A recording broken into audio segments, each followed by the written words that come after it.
Hello, everybody. Hello, and welcome once again to Career Expert Roundtable, where we answer your questions together. I am Bill, the company's expert, and as always, joining me is Abby from Life Work Balance. How you doing, Abby? I'm doing well, Bill. How about you? I'm doing great.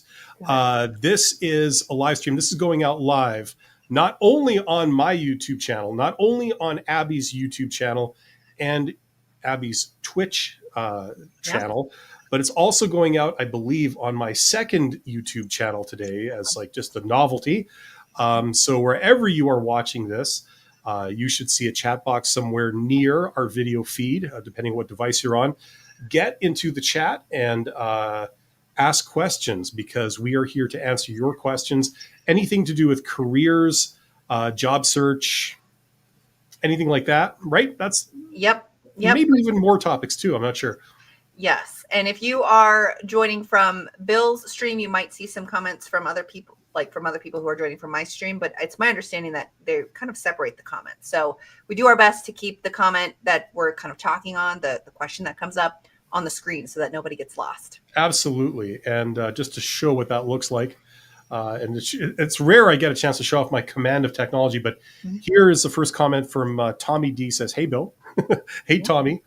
So that's what we're here. We're here purely to answer your questions, anything that you've been wondering about or struggling with when it comes to job search. There's actually been some, at least from my perspective up here in Canada, there's been interesting information coming out of the United States on the state of the job market these days. It seems like there was some questioning of that a couple of months ago, and then it seems like we're revisiting that now, I think. Yes. I don't know So, if and you. do you mean that it's like slowing down or speeding up? Yeah, well, they did that. There was some kind of a revision of that official job report from the U.S., right?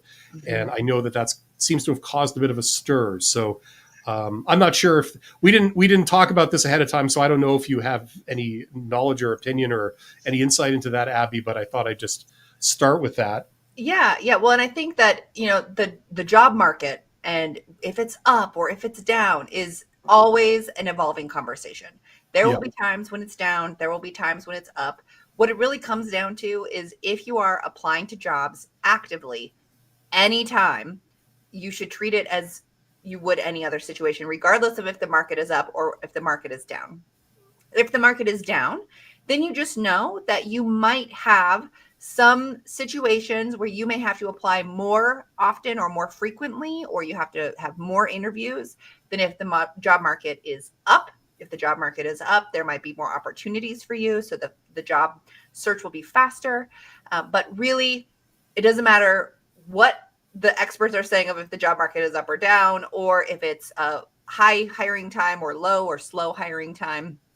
Treat it the same for regardless of what you're doing. So engage in some networking, make sure your resume and your cover letters are up to date and you're tailoring them for the job. Communicate with people, whether it's from that networking perspective or following up after an interview, thanking the recruiter, thanking the hiring manager, the interviewers that you're interacting with. Your strategy overall shouldn't change drastically yeah, regarding what those reports say or don't say. yeah. I agree, and I just think it's interesting because earlier this year, I mean, people have been talking about fake jobs a lot lately. Like that seems to be a topic that keeps coming up over and over again, Yeah. and that compounded with some of the stuff we were hearing earlier this year, where companies are, posting jobs, but it's kind of up in the air whether those jobs are actually real. They're actually filling them. You Mhm. know, there was kind of sort of anecdotal talk of that, and then now it seems that there's some stuff happening in official job numbers and for the labor market and stuff like that. But I agree with you. I think that regardless of what the numbers are, like sort of month to month, people should be doing the same strategy. They should be doing the same things, right, to put yourself forward. So that's what's Yeah. key. Absolutely. Well, and I think that when it comes to the job search, it's very easy to not job search when you're feeling comfortable in your position. And that's actually the best time to job search. Yeah, So, most people who are probably watching are job searching because they don't like their boss or they don't like their coworkers or they're feeling burned out and are in this kind of emergent job search situation. But the best time and most effective time to job search is when you're happy and comfortable in your job, because then you're not Absolutely. pressured to take the first thing that's offered to you. You don't feel like you have to leave or that there are no other options. You have employment, so you can kind of be flexible with when you are job searching and how you're job searching, and networking.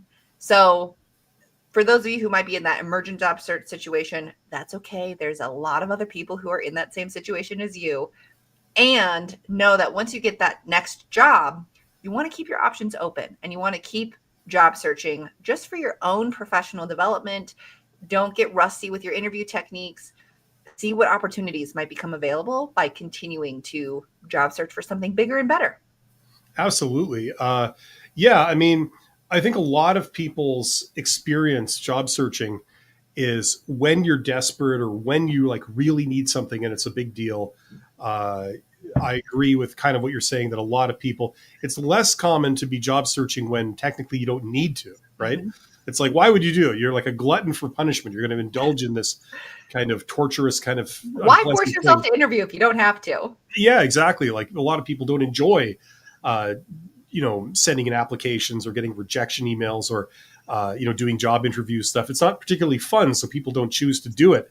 But it would be a good experience for a lot of people to do it, you know, simply because you're coming at it from a position of power. You've already got something, you don't need this. This is kind of like a bonus if they're going to offer you something above and beyond, what you have now, or there's new and exciting opportunities, that you could tap into. So it's something to consider. Anyway, we've got a question here from, I'll put this up on the screen here from Ashlyn. Would it negatively impact my future job prospects if I accept a position that I am way overqualified for? Been searching for a long time, getting anxious and thinking I should just lower the bar. Do you want to take a stab at that one, Abby? Yeah. So it depends. It depends on kind of what you want to do next. If you are currently unemployed and you need a job, I think this might be a great opportunity to continue to build your skills, even though you are overqualified for it. At the same time, if you're currently employed and this is something that was offered to you and you're kind of feeling like you need to get out of your current position, I'd evaluate, do you really need to get out of it now? So that doesn't answer your question. It's a like ultimately, very muddy question or muddy answer. It's up to you. But I would say that if you are way overqualified for it and you are unemployed or you're really struggling to get a job, take it. If you are Absolutely. currently employed, things are not great, they could be better, it's bearable, then keep searching for something that is a closer match to your qualifications, because I wouldn't say that it is going to necessarily set you back, but it could delay your overall success. If you are going to essentially take a step back or a position that is two positions below what you currently have, you have to overcome that, I guess, gap in more recent experience for the next promotion. What do you think, Bill? Well, it depends on what your plan is. Like some people are just taking a job because they need a job. You know what I mean? Like there's no real overarching career plan. And, that works fine for some people. Whatever opportunities you see in front of you, you could decide to take. And it keeps things interesting and fresh too. Other people, it's a bit more strategic. They've got a sort of career plan in terms of a progression of jobs that they'd like to have. And so they might have an intuitive sense of like, okay, I'm in this role here. Now, based on the fact that I want to end up here, I know that a common way of getting there is to then step into this position. So I'm specifically looking for that. So I don't really want to deviate from that really and go off unless like I have no other choice. You know what I mean? Yeah, well, and another consideration is if you are currently employed and your current organization is very flat, there's not a lot of career growth, you may actually progress faster in an organization that has, very clear standards to promote if you move and then kind of downgrade, so to speak, your position into that higher growth organization. So it really depends. I mean, Ashlyn, it looks like you've been job searching for a long time. You're getting anxious. You're starting to think that you should set the bar lower. I'm unclear if you are currently employed versus not. I think that is like your first decision. If you're currently employed, see if you can wait it out a little bit longer to find something that's a closer fit to what you're wanting to do from that long-term perspective. If you are unemployed and you just need something, then yes, take what you can get for the short term and continue to apply to jobs that might be a better fit for your qualifications. Absolutely. And just a side note, what might be useful for some people is if you do have an idea of like some role, like you have an ambition, like I would like to be in this role specifically, doing this thing. LinkedIn is a great tool from that. If you do people searches in LinkedIn, go and do a people search in like your hometown or wherever you would consider getting a job, like across your country or whatever you'd be open to, and enter in that position. And it's a people search, so the results are going to be individuals. Go look at the individuals and look at a bunch of these people, because the people that come up as the results presumably will be people that are either in that role themselves now or they've previously been in that role.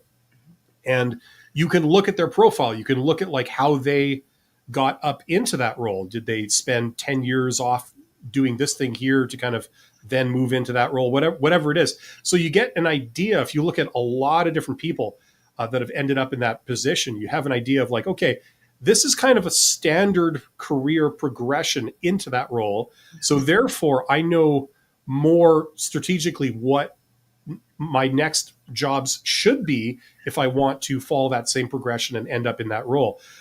So that can give you an idea of like, the types of things you would need to do rather than just sort of stumbling around in the dark, kind of thing. So that's an option for some people. Yeah, and Ashleen clarified that they're not currently employed. Mm. And so that does make it a little bit more of a like emergent situation. You want to find employment sooner rather than later. I think there is a hesitation on employers to hire someone who is overqualified for a position because they want people to stay in the role for a long time. And I guess stay in the role is not necessarily the right way to put it, but stay with the organization for a long time. So if you are overqualified and it's very clear that you're overqualified, they might choose not to move forward with you because they're worried that you will accept the job and then move on. And so you would want to find an organization that, has opportunities that just might not be as readily available for your qualified position that you may be able to grow into quickly.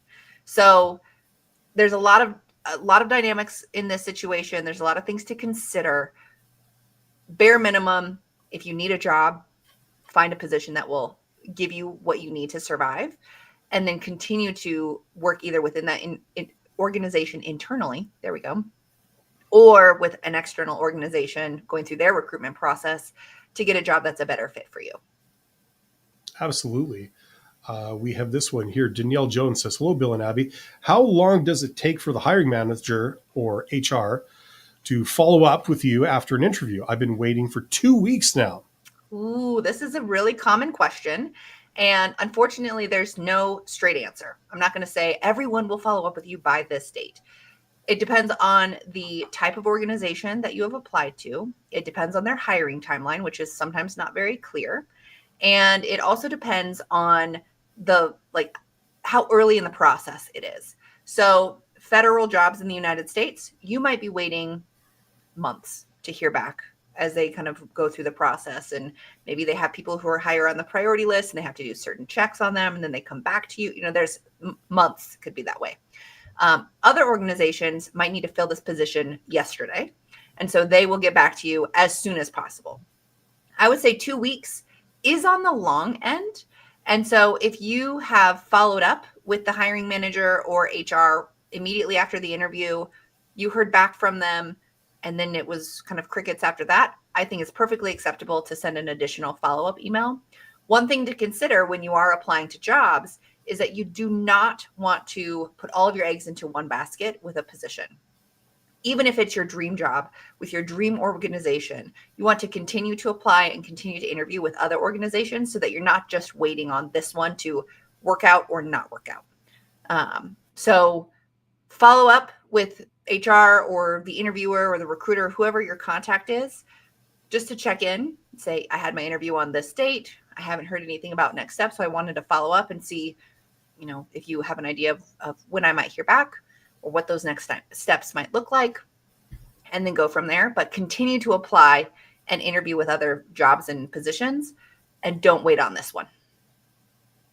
Yeah. And the other thing I would say about this is I know this is easier said than done for a lot of people, but what I'd recommend for people is to try and get into a mentality where, you apply and then you're no longer dwelling and thinking about that role, like what, are they going to get back to me today or, maybe tomorrow, or what can they be thinking? What could they be doing right about now? You just sort of let it go. You get into the habit of like applying and then moving on, move your focus mentally to new opportunities that you're now going to try and find and pursue, and have that like occupy your thoughts rather than always looking back, and sort of playing an anxiety game with yourself, because they haven't responded within 2 days or something like that. And, you're starting to feel depressed about it or something.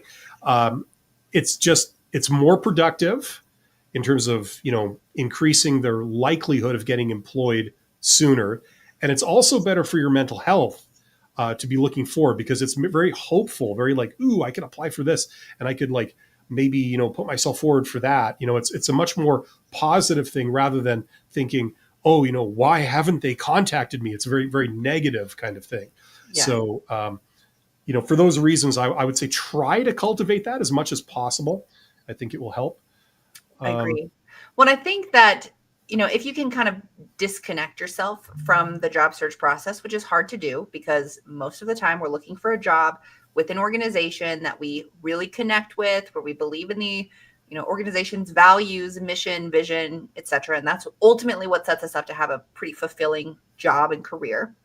So you don't necessarily want to just dissociate from it completely, but at the same time, you want to treat it like a transaction. So I recommend having like a spreadsheet where you just list all of the, organizations that you apply to, the job title that you apply to, the URL for the job posting, and kind of your status. And then you move on and you wait for that. And maybe you have then a system where you check your email or you follow up with someone if you have a contact after a week of applying, or when you know the close date is, you follow up the day after, something like that.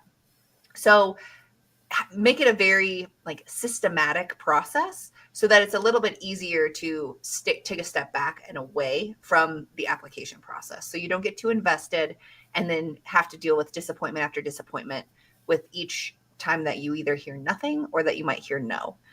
The chances are you're going to hear no and you'll hear nothing a lot more often than you hear something. From a recruiter and hiring manager perspective, if I'm hiring for a single position, the person who we connect with the most during the interview process is probably going to get the most communication. Then it dwindles as you get further down that list. So it makes sense. It's unfortunate, but I don't have time as a recruiter to have constant communication with 20 applicants for one job and 20 applicants for another job. And my caseload as a recruiter might be 6 or 7 or 10 or 15 different jobs that I'm recruiting for. So try not to take it personally. Again, much easier said than done.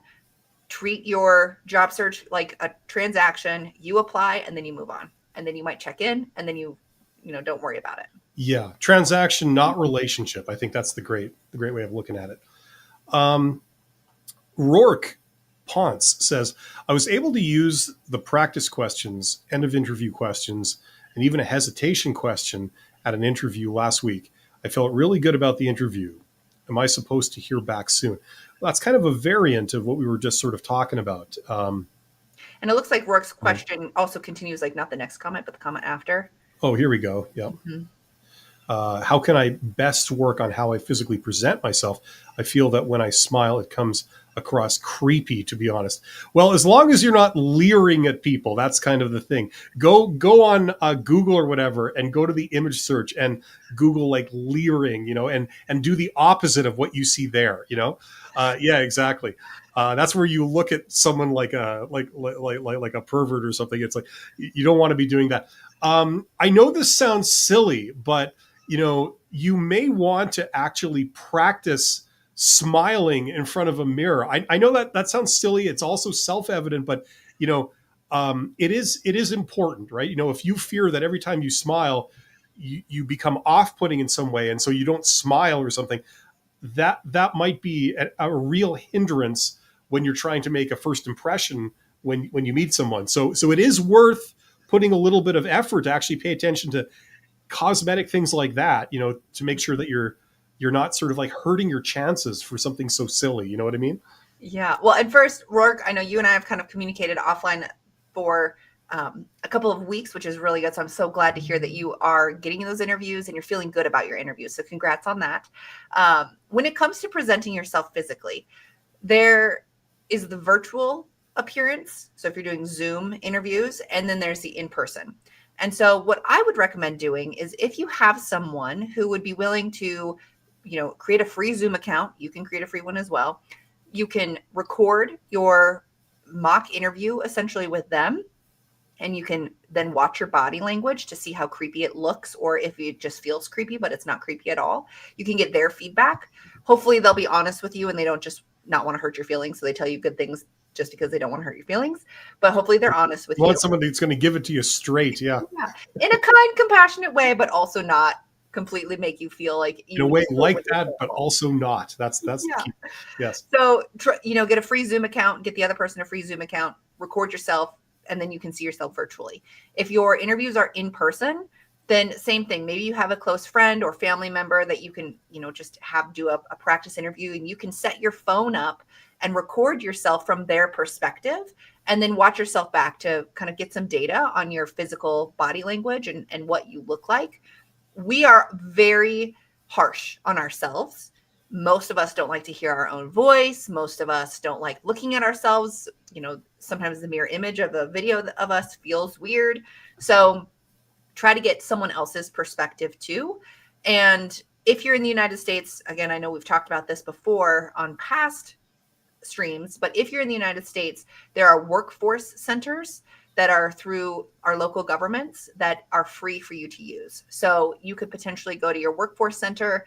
They might be willing to conduct a mock interview with you. They'll also be able to look over your application materials and give you some job search tips. So that might be another resource of someone who hopefully can give you relatively objective feedback, because they're not worried about hurting your feelings because they know you too well. But in most cases, we are so harsh on ourselves. We might feel like we're being creepy and we're overdoing it, but in reality, we're just fine. And I'm not sure if this is kind of directly related to what you're talking about, but I found that like the whole smiling thing and stuff, it's all part and parcel of like personal charisma, Yeah. And speaking for myself, you want to talk about smiling, it's like I'm not one of those people that smiles and like bears like all their teeth. I kind of just sort of grin, just kind of looking pleasant, instead of like looking kind of severe, at people, just sort of looking pleasant and approachable. And that may manifest itself as like having a bit of a grin, but that's it. You just look pleasant, but you're not actually like going up and like, smiling, ding, getting blinded by the shine off this person's smile, so it varies by person, and that's fine. You don't have to necessarily do something a standard way, as long as you're conveying, you're pleasant, you're approachable, you're happy to be there, you're happy to meet someone. And it goes part and parcel with knowing what to say, like when you greet people and things like that. And I think that if you sort of, maybe your smiling isn't like, the thing that you focus on, but people still get the vibe that, you're pleasant, you're someone they can come up to and talk, and, it'll be a pleasant encounter. That's the main thing. And you make a good impression when you first meet people. And all of these body language tips are also very cultural based. If I am in the United States, the cultural norms might be very different from if I am in Asia. So there are cultural norms that you kind of have to learn, not only from a like larger country cultural perspective, but even from an organizational perspective. I've worked with someone who is trying to become an accountant, and they are an accountant. They're trying to get a new job in their accounting industry. And they're very friendly and outgoing, which is a little bit different from your stereotypical accountant who is like cool, calm, collected, maybe a little bit more private, doesn't want to share their personal information. And so we also have to recognize how dweeb. Yeah. yeah, we also have to recognize how our way of existing in the world might be putting the interviewers off because it's stressing them out. It's not what they're used to. It's not their norm. And so it doesn't mean you have to pretend to be someone you're not. It just means that you want to read the room. You want to maybe kind of understand if it's an in-person interview, if everyone comes in and they have their, collars buttoned up all the way and they're all very dressed professionally and they get down to business right away asking questions and there's no small talk, then you can match them where they're at. If they're dressed a little bit more casually and there's lots of laughing and smiling and talking about the weather at the beginning, then you might have a little bit different way of approaching that type of interview. So there's no way to fully prepare for that until you're in the moment and you can see the people in front of you and kind of get a feel for how they're going to interact with you. Just go and rent a selection of Hollywood mafia, mobster type movies, and base your presentation on that. The hey, how you doing? Kind of Italian type. Yes, that's the rule of thumb if you're trying to get to grips with the American culture. As not an American myself, I feel that that's the right approach. Well, we've had a couple of comments come through when it comes to like the body language comments. Okay. Said, We're going to get to Tina's in a moment here. Tina's, yeah. Guy says, my non-smiling face is scary, but I can't smile all times. So like our resting face might indicate that to others, even though it's not necessarily the way we're feeling, that we're upset or we're angry or we're too serious. So, maybe you don't grin the entire time, but maybe you have like a slight smile while you're telling a story, or you're nodding and smiling while someone is like just a, closed-lipped smile. There are things that we can do to tone back maybe our resting faces rather than intimidating them with our anger, even though there's no anger. That's awesome. The mask comes off and they see your natural resting face and it's like, hoi! Yeah, well, Ashlyn also said, I have to hide my camera too on Zoom because it's too distracting for me to see myself. Absolutely. Like that is one of the things I actually recommend doing when you're in a virtual interview is take like a tiny sticky note and put it over the camera display of yourself, because we're not used to seeing ourselves when we talk in most cases. So we then get really focused on like looking at that little square in the bottom corner. And that's very obvious to the interviewers that you're not looking at them. And then we can be like, wait a second, do I have like something on my face? And then that can get us completely off kilter. So definitely try to cover up your camera view if you're doing a virtual interview. Also remember, I agree wholeheartedly with what Abby's just said. You can put the little sticky over your video feed of what you look like if you're on a video call, because that might make you nervous or whatever. But, over the long term, I would say, part of public speaking skills, presentation skills, interpersonal skills is being comfortable with what you look like, and things like this. And as you go through life, we tend to generally approach that. Like, we get more and more comfortable with ourselves. It's when we're in our 20s or whatever that, that kind of has its peak. Ironically, I think we look best in our 20s, but we're the most insecure. We'll figure that one out anyway. But getting used to like how you sound, how you look on camera, that's a good thing. So don't shy away from it, like always, and take comfort in the fact that, like, if you think of like historical personages, people that you've all heard of, a lot of, people that have done great things, famous politicians, whatever, some of these people are really, really not good looking. You know what I mean? But that's okay, because nobody notices that, because you just see them. You know what I mean? Yeah. And you could remember that principle applies to you too. So whatever your insecurities might be about how you look or whatever you feel, you're self-conscious about things. Remember, like people don't notice that. Everybody's got their own character. Everybody's individual. Yep. And that's okay. And no one really sees the fact that you're insecure about this or that or whatever. So just take a bit of comfort in that and don't shy away from it forever. Agreed. Let's go back. We had was it Tina's, like, yep, Tina's been waiting a while. Mm-hmm. Tina says, once I had reached 52. Oh, you young whippersnapper, you. My bosses started nitpicking on me. I did well for 2 years. Year 3, I lost my job and had to move back home in another state, still applying for jobs.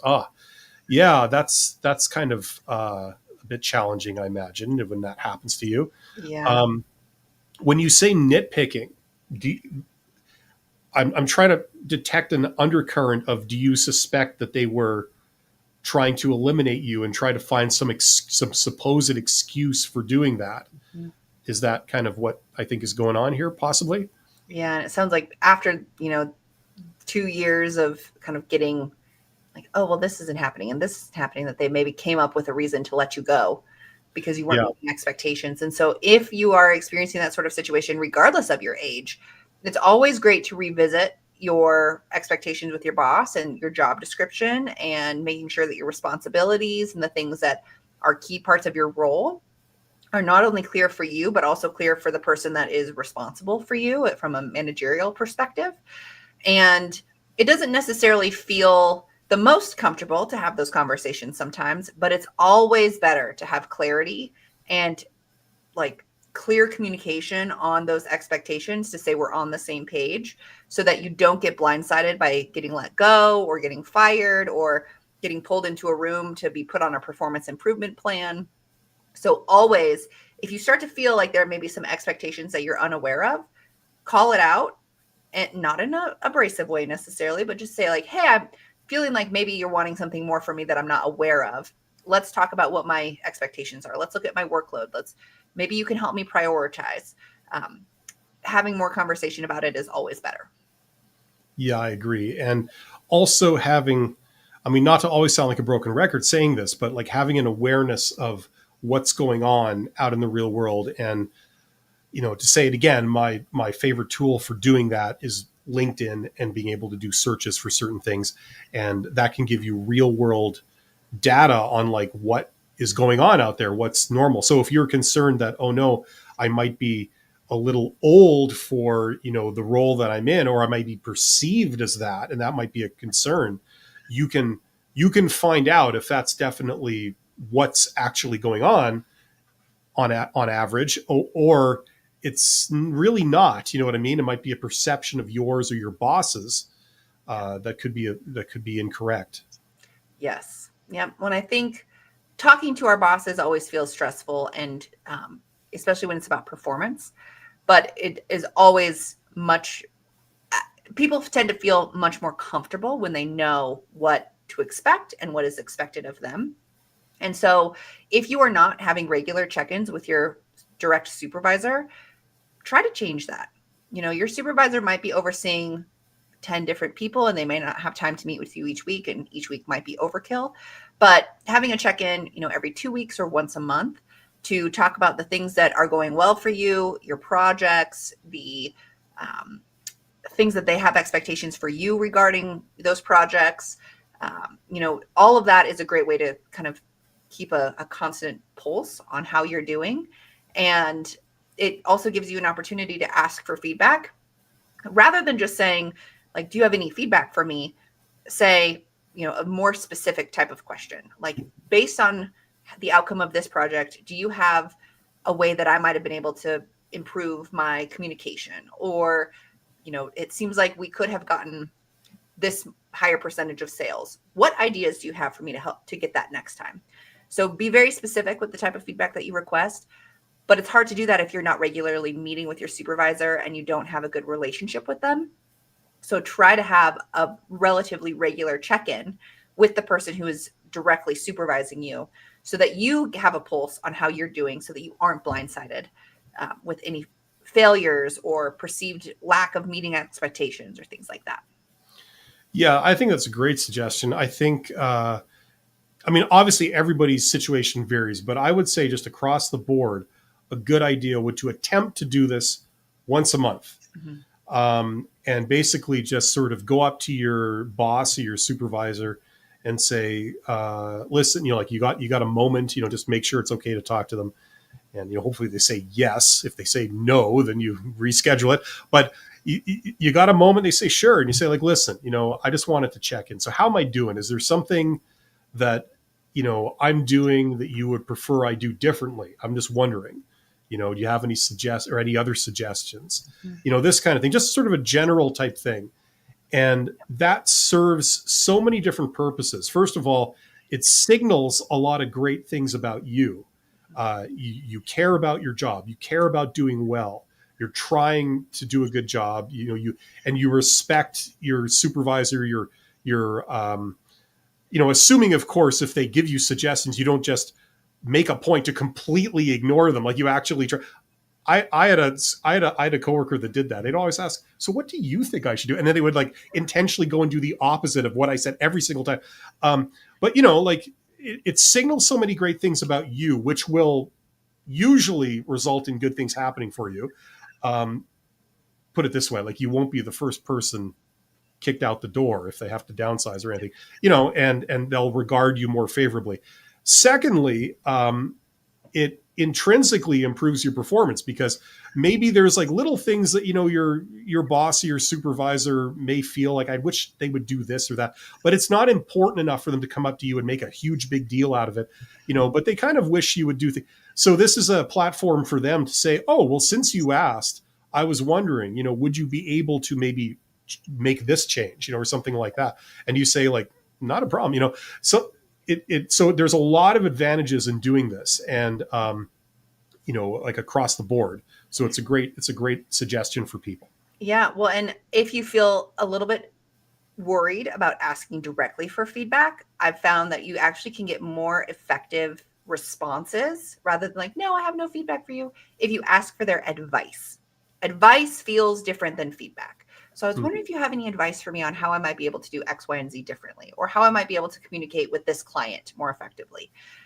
Asking for advice is way more, it's less scary is a better way to put that, from a giving perspective than feedback, because feedback kind of has this like inherent undertone that has to be critical feedback for improvement, whereas advice is like, well, this is what I do and this has worked well for me in the past. So ask for advice. That's my advice. Yeah, makes sense. I'm having problems figuring out where we are in this stream here. What have we done so far? We got So I think we're going to go down.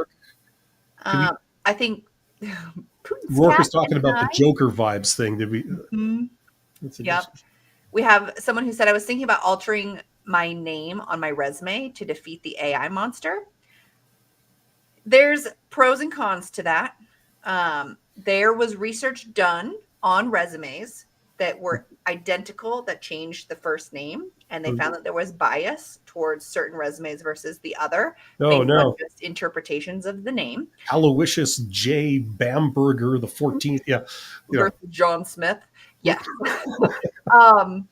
So that can be helpful. And at the same time, it's, if you change your name and then you are actually applying, like you have to do the background check, and you have to submit all your formal documentation if you get the job and your name doesn't match, or they're calling you by a name that doesn't match your resume during the interview process, that kind of, at least from my perspective, starts you off on the wrong foot by saying like, I wasn't honest about who I am to begin with. Now, one thing that you can do is maybe it's a nickname. I go by Abby, but my formal name is Abigail. And like, that's no questions. But you can call me Francine. Yeah, that kind of thing. I actually go by my middle name, which is completely different than, like that happens. So changing your name on your resume certainly can have its benefits, especially if you're experiencing bias because people are choosing you because they assume things about you based on your name. At the same time, I go by my middle name too, Kermit. Yeah. it can get a little bit out of hand. I mean, I know you're not supposed to say this, but I would have thought that's self-evident. Like if you give a name that's not your name and then they have to do some kind of verification on who you are, obviously you are going to run into problems. Like you would have to have a very clear kind of explanation, for why your name doesn't match up to what your name actually is. I mean, I've never heard of that. Is that something that you've encountered, Abby? Like people change their name for the resume? No, I mean, really the research done on it is more to prevent bias. If I have someone who sounds a little bit more similar to me versus someone who sounds very different from me, I might feel more drawn to the resume that sounds more like me, even though they're identical, just the name is different. This comment specifically says to defeat the AI monster. And I I'm not sure how like a applicant tracking system where that AI might come into play would kick you out based off of your name on your resume. Um, so my advice Maybe if typically they is detect to you're not. Irish, then I can maybe understand that. But anything else, yeah, that would be a concern. Yeah. So my advice typically is you don't want to falsify information on any of your application documents. And if you change your name to something that is not even remotely justifiable, then, you know, I wouldn't recommend doing it. It's always good to get questions you've never encountered before. So Mm-hmm. Mm-hmm. that's interesting. Yeah. And that is Um, the first time that's come up for us. yeah. Here you go. Thank you, Abby. I have to implement that into my one-on-one meetings. Right on to Michael.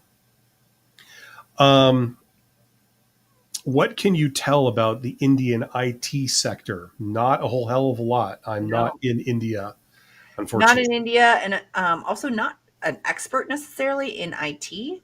Um, if you want some input on the status or the like current state of the Indian IT sector, I'd recommend talking to people who are in it.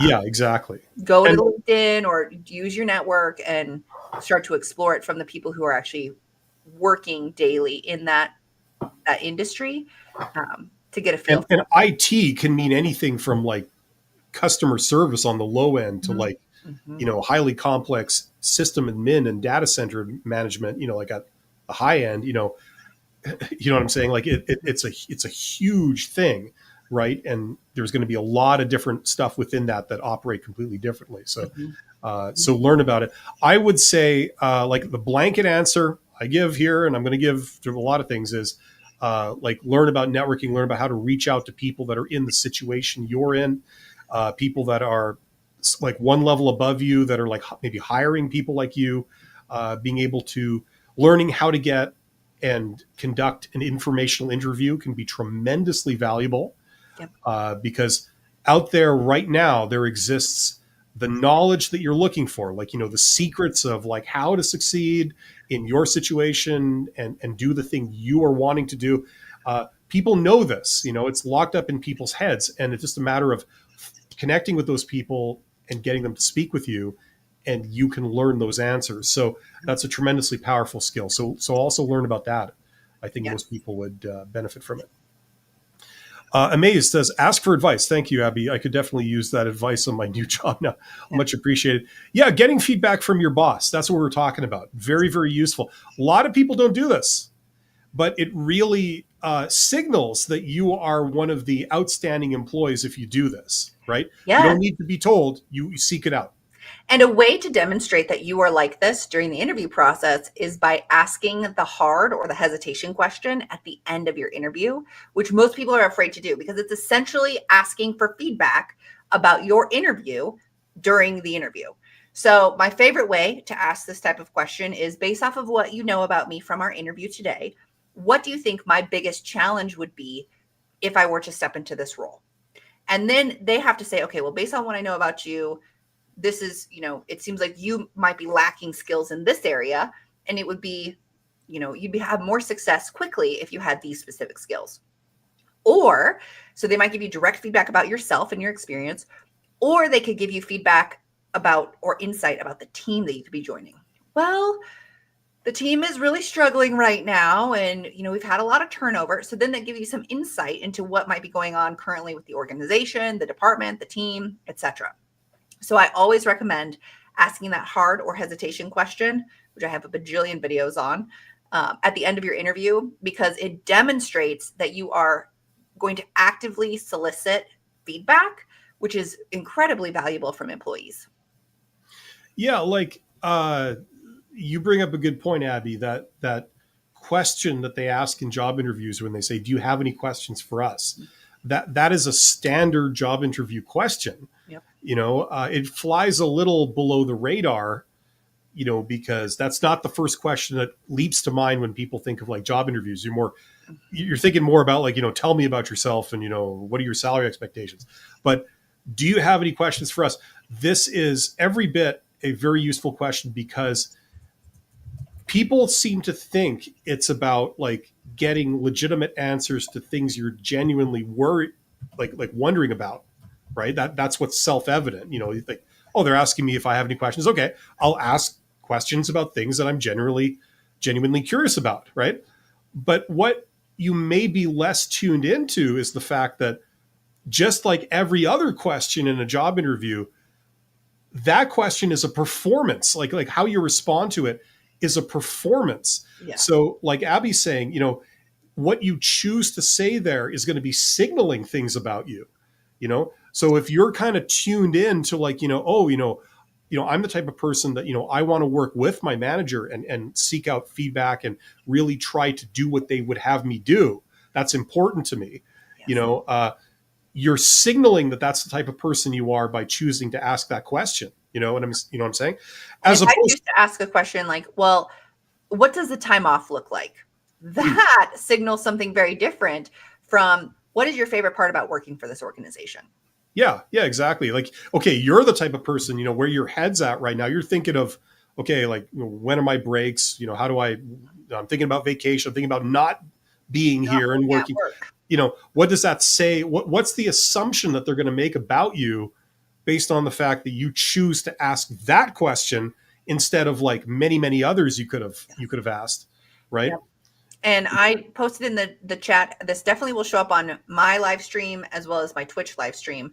But I have a playlist all about questions to ask at the end of an interview. So head over to my channel if you haven't already. I've got multiple videos on those different types of questions to ask. Yeah, if you're watching this on my channels, because this is going out live on 2 of my channels, check out Abby's channel. It's called Life Work Balance. I'll get this off the screen so you can see Life Work Balance. And if you are watching this on my channel, her YouTube channel is linked below in the description. So you can just get to it that way. And if you're watching from my channel, same thing goes for Bill's. Check out his content. We're like adjacent to the kind of content we provide. So we have some very similar content and then some very different content. Yeah. We have some overlap, but we also kind of talk about different things, and we also, have different perspectives on things, and that's good. You shouldn't listen to, in my opinion, you shouldn't listen to any one person for advice. You should go to a cross section of people and get a more sort of broad sort of set of advice. Agreed. Just in general. Yeah. Okay, where are we in here? That was Putin's cat again. So it comes down to the name changing thing on your resume. So they said, okay, I would alter the last name to something close to my real name and then blame on spell check.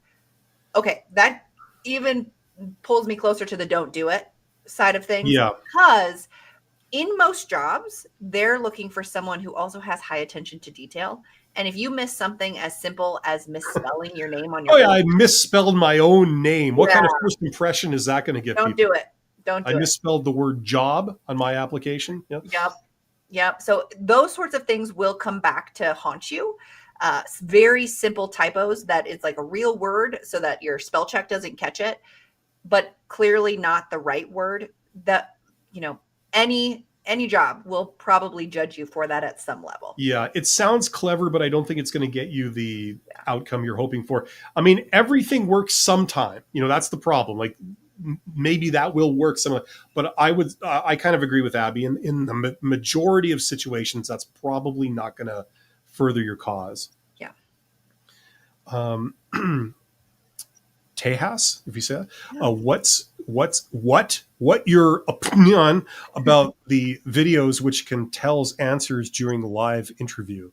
Yeah, and I think ours are awesome. Abby's and mine are both awesome. Everything that we say in our videos is top notch. Go watch all of them and you will be fine. That's what I have to say. Yes. And their next comment, I think, clarifies. They were thinking in a live interview, they use an AI program that gives you the answers. And so it's so funny. I'm kind of on the fence about this because interviews are such a artificial environment anyway, that it could always be helpful to have a tool that's like providing you live feedback on how you might be able to respond. At the same time, it is likely vague. It is likely not specific to your experience. And because it's in the moment, updating, telling you to say this, it's very hard for you to remember what you said in the interview to then be able to reiterate, back it up, justify, etc. That So is an awesome idea, by the way. I yeah, wish I could get that, like in a past life. I wish I could have got that for business meetings. It's like you have an AI that's like listening, right? It's yeah. doing the speech to like the speech to text Mhm. input kind of thing, right? And then it's like whispering in your ear, like the output, it's sort of saying it in natural language, like Yes. how you have the news anchors and they got the little earpiece, right? They're kind of doing this, right? Yeah, it's like, there's the answers coming in live, right? What this person Yep. said, tell me about yourself. It's like, okay, say my name is, uh, Yes. I think Don't that's do it fantastic. though. It's the beginning of the end for humanity, but it's a fantastic tool in a Yeah. job interview. And I think a lot Yeah. of people justify the use of it because it interviews, you might have thousands of interviews that you do, and is all based on the right answers that you say during the interview process. But I also think, again, this will come to bite you um, in the end. It will catch up to you if you use generated content that is vague. Even if you like input your resume and you have it try to generate like a response based off of your past experience, the hardest part is that you're not going to remember what you said to a question 5 minutes ago unless you like scroll up and look at the text that had generated for you, and then you're like delayed. There's so many things that could go wrong. So I don't Do you guys remember Siskel and Ebert? I'm sort of like dating myself here, but like, movie critics, and they'd give like a thumbs up or thumbs down. So Abby, I think you're giving it a thumbs down. You're saying like double thumbs AI, down. yeah, thumbs down. I'm gonna sort of play devil's advocate. I'm gonna say, you know what? This is a fantastic idea. And what I would do if such a tool exists and it's convenient, if you were doing an online interview, I'm going to level with you. I would run this tool in the background if I could and have it listen in to the questions and have it like giving suggestions kind of down the side of your screen or something like that, And for most questions, I wouldn't rely on it. But if they ask me something that was just like incomprehensible, like it stumped me, Yeah. it's like, what does that mean? What the hell do you say to that? Like if it just stumped me and I had like that tool going in the corner, I confess, I think I would probably use that to give you like, okay, instead of saying, I don't know, I would read what it says and consider saying something along those lines or using it to like jog your mind and say like, they're asking about this. You Yeah. should answer about this. Like, okay, gotcha. Like, Mhm. thanks for picking up on that. Um, I probably would use a tool like that if I had access to it. Yeah. And I And would use it in every aspect of my life. I would have that in an earpiece when my wife talks to me about, whatever something, and I have no idea what to say. I would listen to its suggestions, might get you you're out of right, honey. some Great trouble. suggestion. Yeah. Yeah. So thumbs up for me on the AI thing. I Yeah. never thought I would say that, but that's what I feel. Well, and I think again, a lot of people are justifying using these sorts of tools because they feel like the interview process is already so unfair and swayed one way versus another that they should just be able to give themselves whatever leg up as possible. Yep. And it's such an artificial environment, like who really cares what is exactly said in the interview? I think what is dangerous is if you don't retain what you shared during the interview with these types of responses, because then they can quickly catch you in the lie or misinformation, and that will get you kicked out of the consideration process faster than anything else. Yeah. It's like employers want to put candidates on a level playing field. They want to like compare you side by side in this, I would argue, almost artificial way. We want to compare apples to apples. We're going to assume everyone is the same. We're going to try and keep all these things constants and then look at the variations and then have a conclusion based on that. And candidates have the opposite incentive. They want to use every advantage to get a leg up, to outmaneuver the competition, and they don't want to be compared side by side. They want to have They want an to stand unfair out. advantage. Yeah. That's what networking is all about. Networking, I'm going to get the job because of all the candidates, they know me. Everyone else is a stranger. You really don't know what you're getting, but they've worked with me for 2 years already. And I have that trust. Does that mean I'm the best choice? Probably not. But in real world situations, the way humans make decisions, they'll kind of go for you and they'll say, well, hey, I know you and I know you're not crazy. I know you're not, you know, lying about every single thing on your resume. So, you know, that you know, certainty, or that minimizing of the uncertainty is worth something to me. And I'd rather choose you than take a chance on someone who could be brilliant, but then again, you really don't know because they're a stranger, you know? So those are the opposite incentives. So I think a lot of jobs, they're always going to be pushing for any kind of tool or any kind of thing that will give them an advantage. I'm not surprised to see people really taking interest in some of these tools. Yeah, I me think some of neither. them are quite fascinating, you know? Yeah.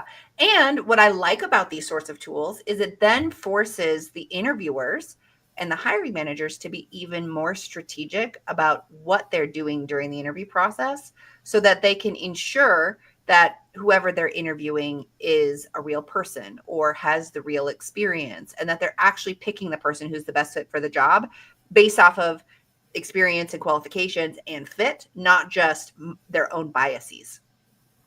I mean, the thing is that I find that this topic, it's Mhm.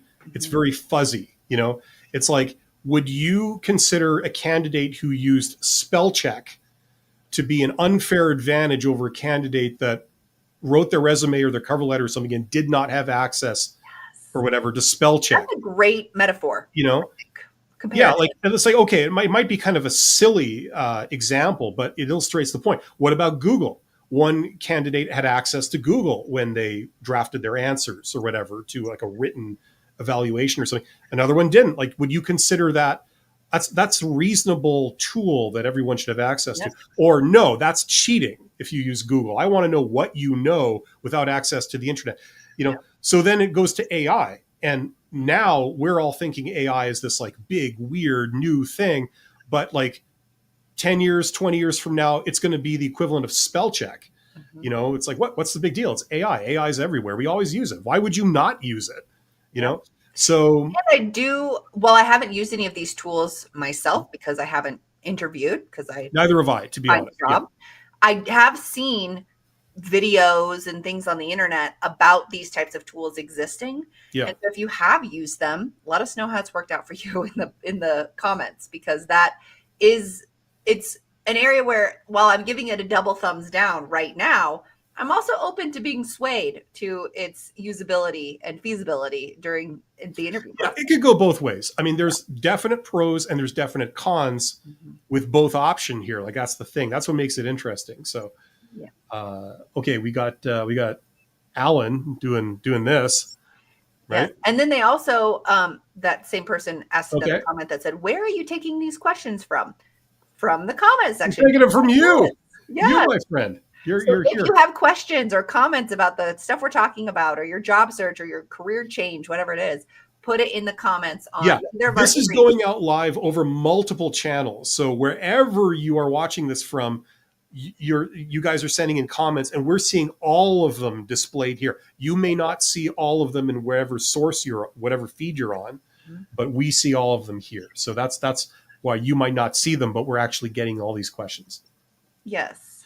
I think this was the next one. Hello, sir. I want some information about business management like a supervisor. Okay, well, I have a new live stream starting on Friday where we talk about business stuff and how to manage people and things like that. So you might want to stick around for that on my channel. Um, The next but comment, if you scroll below my okay. playlist links, Tejas also had another question: is two-column resumes, are they rejected by ATS? And the question, or the answer to that question, is yes. Oh, there's a Two-column lot. resumes are more than likely going to be rejected by ATS because ATS reads your document like a book, top to bottom, left to right. And so if you have two columns with different information, it's still going to read the same information, like in both columns, in one line. So it might say contact information and then like your professional summary topic, and it just combines the sentences and then it gets all confused and it just doesn't work. So single column format if you're applying to jobs online. If you are going to an in-person interview, you can bring a more creative design looking resume that you can hand in person, but any online application, have it be a single column. Yeah, keep it simple. Keep like that traditional boring resume Mhm. that we all thought would be gone by the year 2000. Well, it's back with a vengeance because it's simple. Mhm. No graphs, no multiple text boxes Don't all have around. tables, don't Yeah, use yeah. colors. Yeah, the applicant Anything that tracking could be systems read are by a actually computer. not as smart as we would hope they would be. Yes, absolutely. Um, Michael says, in your opinion, what is the purpose of a one-on-one meeting weekly with your manager? Well, we just kind of talked about that. Now, weekly, for a lot of employees, that might be a little overkill, Yeah. personally, unless they really don't trust you. A lot of large corporations, a lot of large enterprises, the environment is one where they really don't trust their employees. They want to, what's the opposite of empower? Like de-empower. They make you ask for approval for every little thing, and they get permission for everything.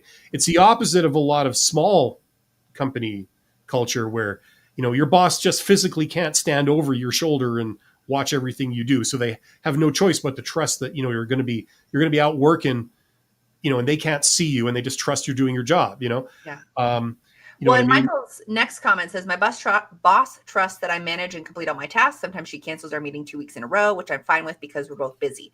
So I would say, usually, if you're having a weekly one on one check in with your direct supervisor or your manager, it usually is weekly when you first start. And then sometimes we just get a recurring meeting on our calendar that we just don't get rid of.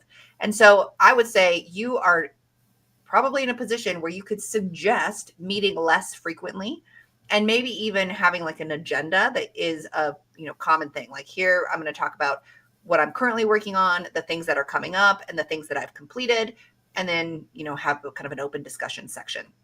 And so I would say, if you have a meeting that's scheduled weekly, you feel like it's too much, your boss also probably feels like it's too much if she's canceling it sometimes 2 weeks in a row, suggest, would it be possible if we rescheduled our meeting to be once a month so that it's a better use of both of our time? This is something I've spoken about a few times, actually. Like, I did this when I was a CEO. It may be a little bit kind of overkill for this, but I had like something like 8 direct reports, and what I did is I scheduled 8 meetings, like one on one with each of my employees every week, Mm-hmm. and it was technically, it was an hour. It wouldn't run to an hour. It would be like half an hour, if that. But it was, the purpose of it was great. First of all, it was an investment in the people, and the other thing is that, like, someone's commenting here, sometimes they cancel it. uh, I would not do that. I would not cancel it, because if you schedule a one-on-one meeting with your subordinate, whatever, and then you keep canceling it and deferring it, it signals a lack of respect. That they're not really important to you. If you want to show people that they are important and they do matter, and you take meeting with them very seriously, um, and so you would not defer these, you would not cancel them.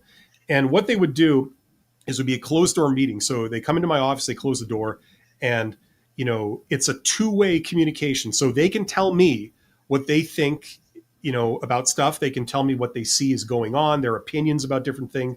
No one can hear, just between them and me. And they can gripe a little, or whatever, or point out concerns. And then I also have the opportunity to sort of communicate to them and say, like, well, maybe you're not quite understanding, like, certainly where I'm coming from when I'm asking you to do this.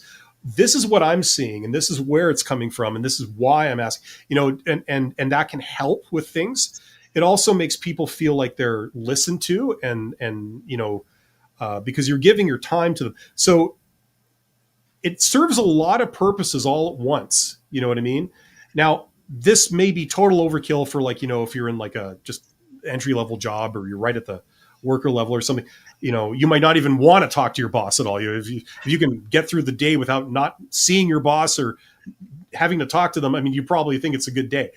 Yeah. Hey, whatever. But this is what you could use these things for. If you have concerns, if you have, like, I don't understand why we're doing this, it doesn't make sense to me. If you could help me understand why we're being asked to do this, then I would be able to support it more, something like that. Yep. All of that are legitimate uses for, like, this one-on-one time that you can have with your boss. So Could not agree more. And I think in most cases, the one on ones, while they are on work time and will likely discuss work things. It's an opportunity for you to build rapport and relationship with your direct supervisor, because the number one reason why people quit their jobs is because of a bad relationship with their supervisor. So if you Absolutely. have frequent contact with your supervisor, you're checking in with them, not only about work stuff, but maybe you have something going on in your personal life that is impacting how you show up at work, and they're aware of it. They might be able to help you reorganize your priorities or take some things off your plate, or, like there's just many benefits just from a cultural perspective to have these frequent one-on-ones. And when I say frequent, once a month, maybe every other week if you're have a lot of stuff going on. But it gives your manager a time to kind of understand what's going on in your world, maybe you to understand what's going on in their world, and then also build that relationship and rapport. And so that's why I think being in a position for, more than 6 months, you're probably in a place where you can ask for less frequent meetings, but then also ask your supervisor what they would like to get out of these meetings so that you can be prepared, or maybe they want to prepare the agenda, or maybe you prepare the agenda. Having that type of communication about these meetings also will improve their effectiveness. Yeah, absolutely. It's a good thing. Ashlyn, most jobs say they prefer a college degree or job related experience. I have 10 plus years of experience. Wondering if my lack of degree is the reason for no job offers or the job market is bad. It could go both ways depending on the details, you know? Yeah. And I would say if the job that you're applying to says degree or related experience, they shouldn't be disqualifying you because of your lack of degree. In most cases, experience is more valuable, in my opinion, than the degree. There are certain jobs that require a degree, a medical doctor, a lawyer, things like that. But in many cases, if you have practical real world experience, that can sometimes outweigh the like theoretical foundations you get from school, especially if you had gone to school 10 plus years ago. The information you learned in school may be outdated with technology changes, or rule and regulation changes. So there's a lot of things that can change with that. And so I would say if their job posting specifically says either or, you should be fine. You should not be disqualified from that. Abby is correct, I believe. I also want to point out that the opposite of that may be true also sometimes. I mean, how many times have you been talked down to by a boss who thinks they know it all because they themselves have the same experience you do, Yep. only they had it 35 years ago, and what's unbeknownst to them is that it's completely changed since then. So they think they know it all, but you know that like their experience and what they're asking you to do is just completely out to lunch, you know? Yep. The other thing is that depending on what we're talking about, education is pretty damn important. You know, Yes. for some things, Abby is absolutely correct. You know, experience trumps learning the theory about it. If you've done it and you've achieved real world results, who's to argue with you? You know, other times, education is really the thing that gives you the understanding. You may And shadow someone and see what they do, and then you copy it, but you don't know why they're doing it that way as opposed to another way. And the only way you have to learn is do trial and error. And you try it a different way and you go, oh, that blew up in my face. Now I know why we don't do that.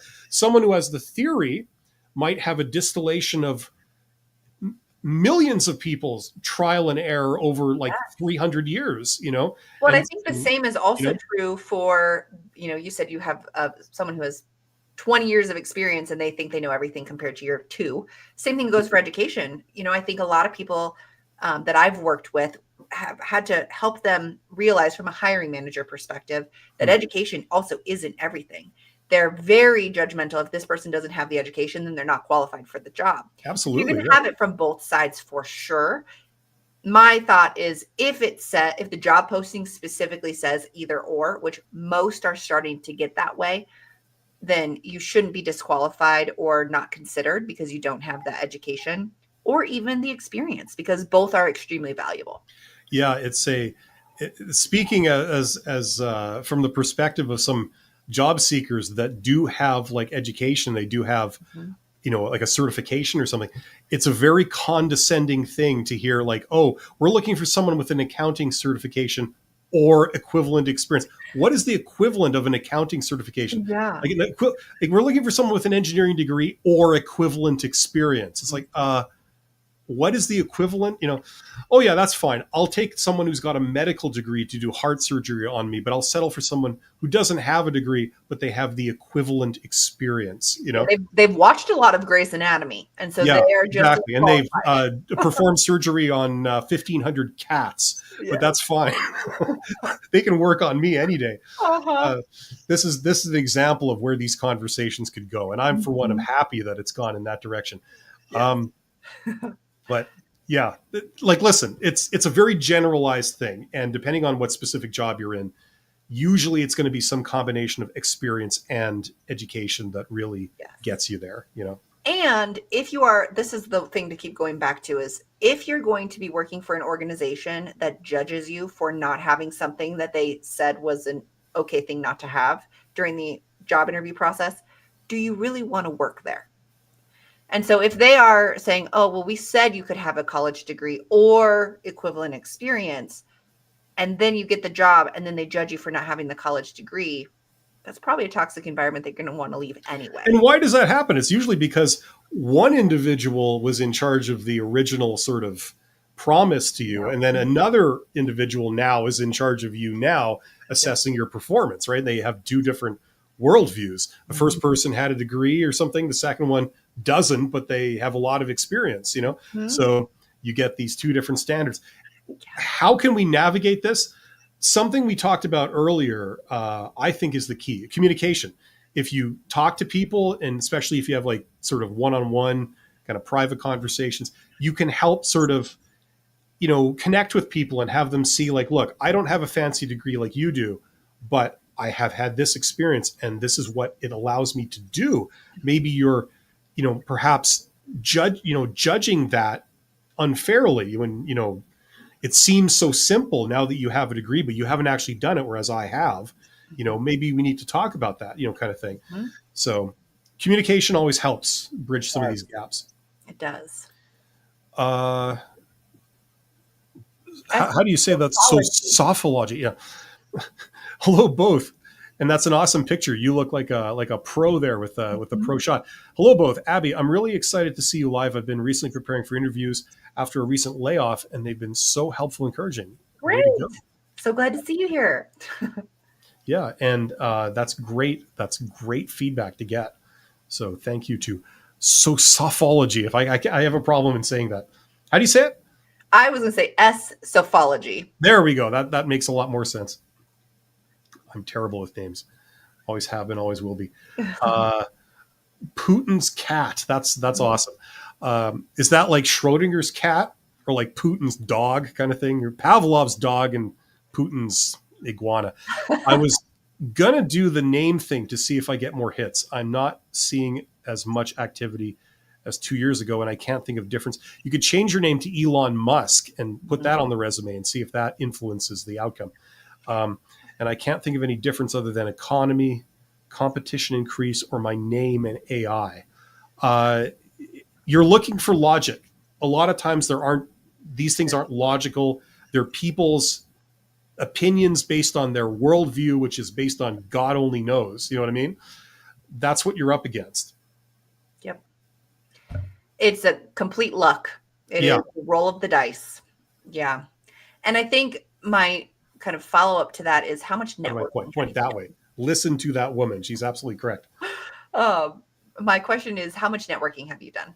That is usually where these sorts of situations where you feel like you've just done everything you can, things just are not working out the same way they used to. If you have a network you can rely on who could make some connections for you, that can change the game significantly.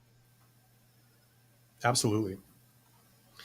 Adam says, curious why you think or assume that the ATS is searching for your name rather than the skills you bring to the table. Mm-hmm. Why do you assume that it's not? That's what I want to know. What have you got to hide, Adam? Well, and my other thought is like, maybe you get blacklisted from an organization for some reason and they say, do not push this application through if it has this name. That might be something that could be happening. I don't think that's what's happening. I don't think recruiters have enough time to be that specific. Yeah, I would not assume that that's not a thing. Yeah. I can well believe that people are doing this kind of thing. I think it would be much more nefarious than what has already been discussed in this live stream. I think there'd be a lot of biases based on assumptions about who you are based on your name. I Yeah. would not be surprised to hear that that happens regularly. Well, yeah, and there is that research that has shown that if you have a identical content on resumes, the only thing that has changed is the name. Their recruiters and hiring managers will show bias typically towards one over the other.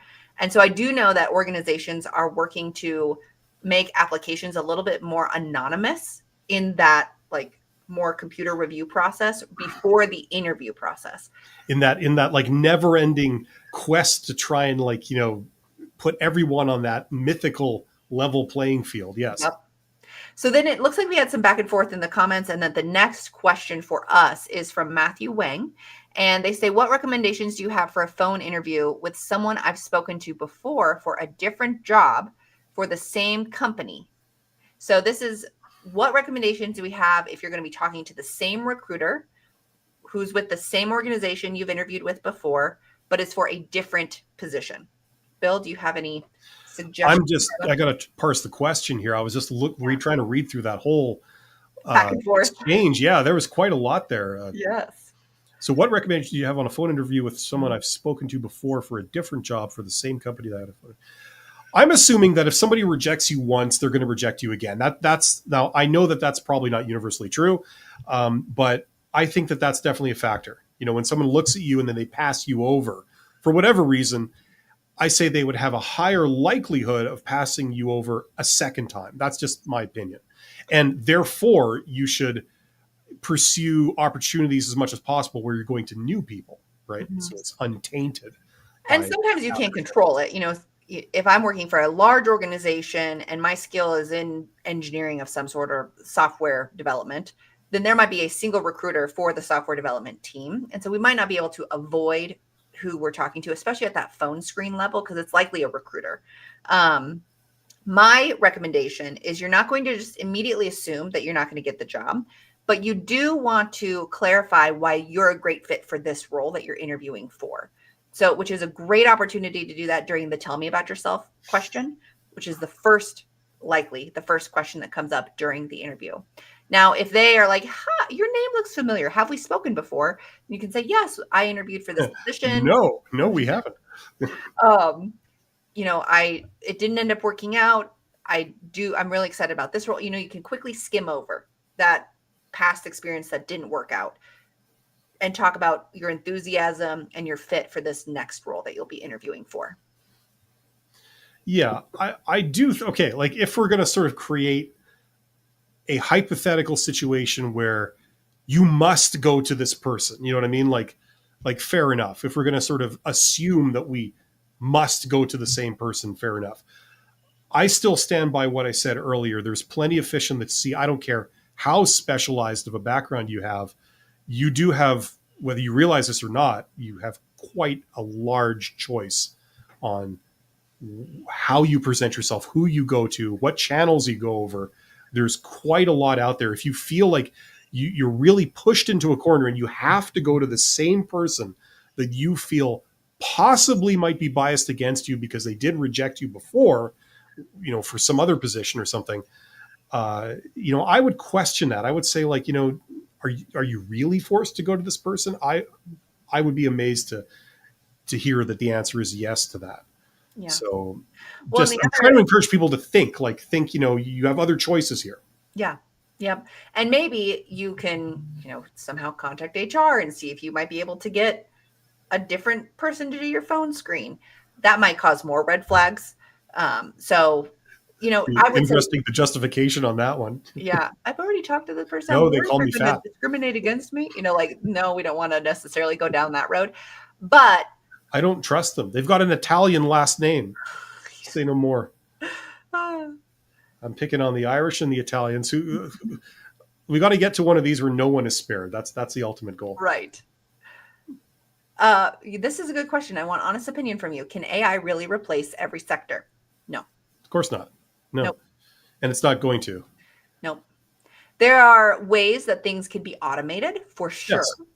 And things probably can be automated in every sector, but they're not going to completely replace it. The human element is very hard to replicate.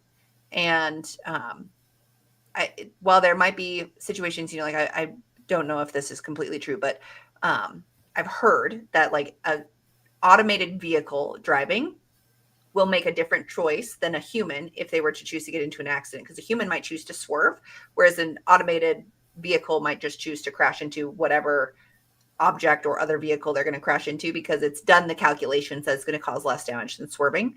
But there might be some other situations where a human can avoid whatever crash might be occurring that the computer may not calculate.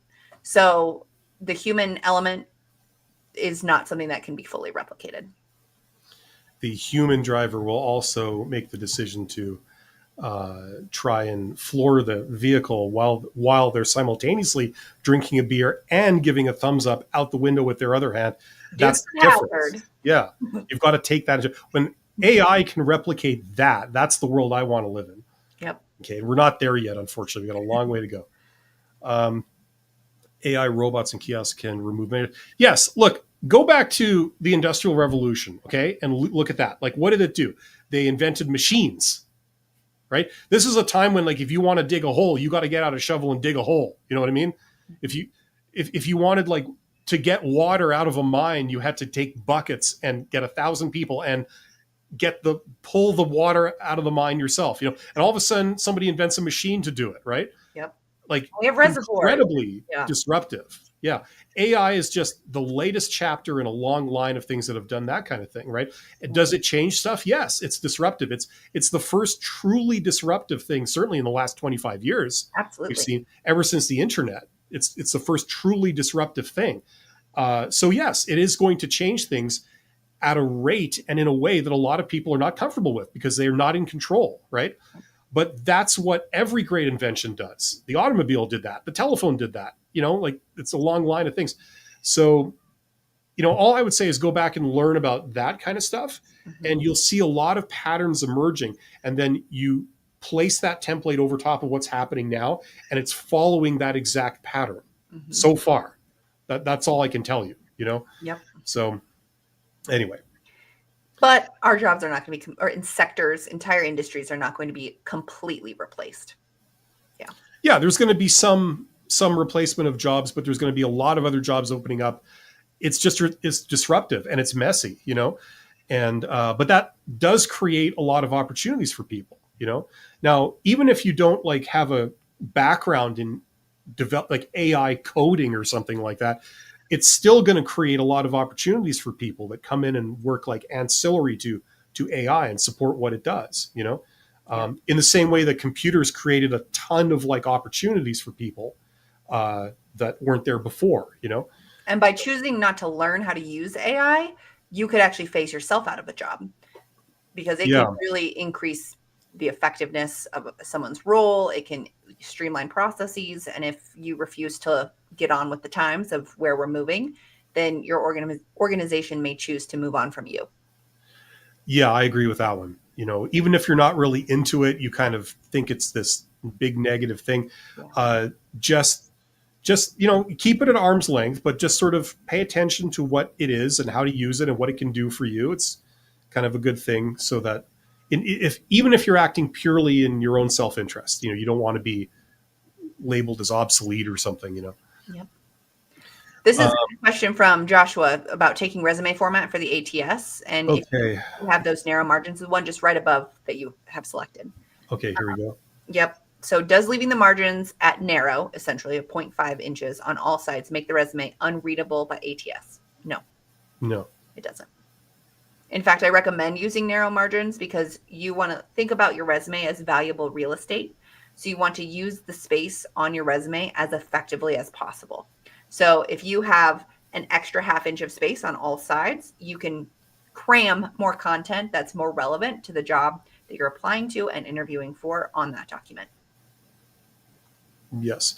We have only a few minutes left, so we're going to try and get through some of these relatively quickly. Adams, there's a lot of managers out there that have no business being managers. I absolutely agree. Yeah. Yep. And one of the problems is that they don't really teach how to manage to people before they put them in charge of something. Yeah. That really is a part of it. And many times, like leadership and management trainings aren't even mandatory. So you've got people who have no business being managers, who then don't think that they're bad managers, so they're not going to engage in professional development for their management and leadership style. So it just can be a total spiral. I worked in an industry where I started out, where what they would do is they'd have like a work group, right? And you would rank almost the employees on, like, most productive to least productive. They would take the least productive employee, and if there was a vacancy for like the supervisor, they would put the least productive employee in the role of the supervisor. And the reasoning was that you're not losing a valuable person off the like the shop floor, basically the working environment. You're taking the least valuable person out of that role and you're making them the supervisor, as opposed to taking the most productive employee you have out of their role to make them the supervisor. That was the twisted logic that was employed. Did it work? It worked in that it was very effective in pissing everybody off and bringing everything to a standstill. But they stood by it. So, hey, Interesting. yeah, I guess that's what happens when nobody in the company has anything more than a high school education. But that's literally what they did. I could not believe that. Yeah. I'm not exaggerating. I'm not making a joke. That's literally what they did. Wow. It's a great point, Abby. It's happened to me recently in a job interview. Abby makes a lot of great points. I don't remember what that point was, but thank you. Yeah. Matthew says, to give you context, I originally met with a company at a career fair, and that's how I got the first phone interview. Career fairs are good for students and stuff starting out. Like it's a very useful thing. Yep. And I would say it's unlikely that this person remembers exactly what happened or occurred during your first phone interview. So having a second phone interview with them isn't necessarily going to, be the reason you don't move forward again in the company. Yeah. One new job I hear about and don't 100% understand is prompt person, being able to craft prompts for AI systems like ChatGPT. Is that like they know the right way of phrasing a question or a task so that it gives you the right output that you're looking for? Yeah, and I think it's also what like testing what certain prompts generate for you when it comes to the outputs. So it's not only being able to craft effective ones, but then to figure out how to tweak it to get information that's closer to what you're looking for. It really seems like that, if that is a thing, that might be a temporary thing until they improve AI in the next couple of years or something. Like that's what it seems like. They're getting better at that. They just released ChatGPT 5, right? That was the big thing. Yep. So supposedly it's better at that kind of stuff. Yep. And it can do like tasks and stuff that, yeah. Yeah. And really, there's a lot of. Oh my God, we got even more. I know we have a lot. I didn't see all this whole bunch at the bottom here. I know. Let's go through this very quickly. We got like 2 minutes. Are Blockbuster managers homeless now? Technology will take? No, absolutely not. They've moved on, right? Yep. So technology will take jobs. Yep. The Netflixes will come in and destroy the Blockbusters, but the people who worked for Blockbusters will continue to get new jobs and build their skills. Exactly. Yeah. They were managers at Blockbusters when other people were nothing, so they have that advantage. AI is a tool that people put far too much faith in. I've tried to use it for resume creation ideas and to word things that has made flat upon false entries. Okay, well, time will tell if that's true or not. Well, and that's why it's so important to recognize that AI for resume purposes and things like that is truly a very rough draft. So it's not something that you're going to use as a final document. It's just to give you some ideas, and it will hallucinate. It will create things that are not real based on information you did not give it. And if you were to just use that as your final document, things could not be turning out very well. Just so you know, Rourke, and I'm not saying you're wrong. I'm not saying, but they laughed at Apple, they laughed at Microsoft, they laughed at Google, they laughed at Facebook when those came out, and they were on their way up. They were laughed at and ridiculed right up until they weren't. You know what I'm saying? And that's how things happen. Things get better, and they're kind of a joke in the beginning, but they turn into something great. So you may be correct, about stuff. I'm not saying either way, but they may not be in the near future. Yep. So just beware. But I think the very last question that we can go with is the second to last question from Rourke, which is second last comment, which is, could I go to a career fair even if I'm not a student? Yes. Sure. Yeah. There are career fairs that are specifically for students that are, maybe hosted by the college career office, again, for students. But there are also career fairs that organizations will put on, or groups of organizations will collaborate on. So just make sure that there are no requirements. Some of them might require a student ID to get in. And in that case, you're not a student, you can't get in. But in many cases, local governments will host career fairs. They will collaborate not only with local organizations, but also with the education sector. So career fairs are not just for students. They are for everyone. And things that look like career fairs, but aren't, things like trade shows and other industry events. I mean, those are all gold mines for getting a job. They're all tremendous networking opportunities. Yep. Long story short, you should pay attention to them. I did a video last week, something that I had mentioned. I mentioned to Abby, the idea of doing a video of like, if I had to get a job, this is what I would do. So I did like a 45-minute video. I went through 11 different methods of getting a job. And one of those is events. And, we were talking about AI. What you can do is you can go to like ChatGPT or Google Gemini, whatever. You can say, listen, I'm located in this city and I care about this particular industry. What events are happening in my hometown with that industry in, say, the next 3 months? Like what? And, it'll say like, here, this is happening, this is, and it'll list like job fairs. It'll list like, university or school alumni stuff. It'll list industry association events and trade shows and other things. And like, a lot of those are great things to go to. You go there with a stack of business cards or even a handful of resumes. You start talking to people. There's a lot of opportunities that you can have come your way by doing that. So absolutely. So there you go. Anyway, we have to sign off. Thank you for everyone who participated. Yeah, I loved how interactive the chat was today. So thank you, everyone, for your questions, for your comments, for your kind of side conversations with each other. I think that we had a lot of really good discussion today. And if you're watching from my channel, remember to check out Bill's channel. He, like I said earlier, we have some very similar topics. And then we also have some, videos on the same topic where we provide very different advice. So it's always great to get those different perspectives. He has some good courses if you're interested in taking some of those as well. And then, and unlike me, Abby is a professional career coach. So a common question that I get is like, how do I get feedback on how I'm doing when I send in applications or when I go to interviews? How can I get feedback? How can I improve? And the answer, of course, is that it's very hard to get feedback directly from the places you're applying to. You need to get feedback yourself. And a common way to do that is to employ a career coach. Even just doing one session, it's a service I don't provide, but Abby does that. So go check out her services. She can help you work on your interviewing, on your resume creation, so that you will get interviews, things like this. She can explain the whole process to you, help you work on your personal charisma and other things we were talking about. So check that out. Go to her channel and check that out. It's linked below if you're watching this on my channels. Yep. And in the description boxes for mine as well, you'll see all of Bill's information so that you can check him out too. Perfect. And we will be back together, I think, in 2 weeks from today, same time. 25th of August. Absolutely. Let me know what you guys thought. I did a zoom in thing. Normally we're like this, but today I decided to employ this. I know it makes all the difference in the world. Let me know if you guys have any feedback on that. And we will talk to you soon. Take care, everybody. Thanks, everyone.